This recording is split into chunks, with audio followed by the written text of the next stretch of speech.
क्या आपने कभी सोचा है, जिस दिन शरीर जलता है या मिट्टी में मिल जाता है, उस दिन हम कहाँ जाते हैं?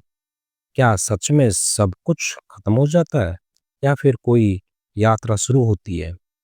संत कबीर जी कहते हैं, मृत्यु अंत नहीं है, यह केवल दरवाजा है। आइए जानते हैं कबीर जी के अनुसार मृत्यु के बाद आत्मा का क्या होता है। कबीर जी कहते हैं, जो मरता है वह शरीर है, आत्मा नहीं। शरीर पंच तत्वों से बना है और समय आने पर इन्हीं तत्वों में लौट जाता है। और आत्मा न आग में जलती है, न पानी में डूबती है, न मिट्टी में गलती है। आत्मा अमर है, अजर है, अविनाशी है। मृत्यु केवल शरीर का छूटना है। जब शरीर निष्प्राण होता है, तब आत्मा उस देह को ऐसे छोड़ती है जैसे कोई पुराने वस्त्र उतार देता है।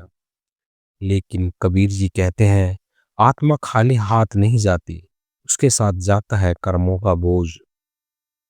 जो जीवन में किया वही मृत्यु के बाद मार्ग बनाता है।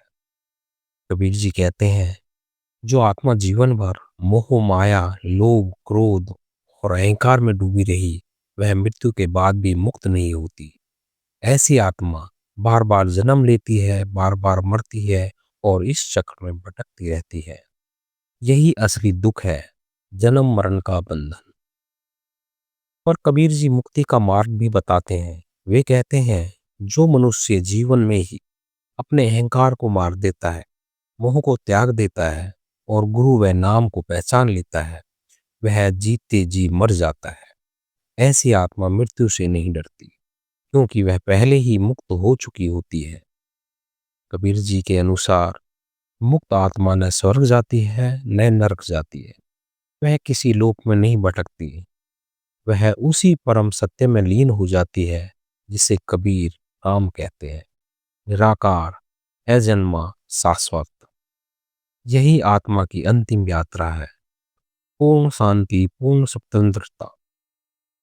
कबीर जी कहते हैं, मृत्यु से मत डरो, डरो इस बात से कि कहीं जीवन व्यर्थ न चला जाए।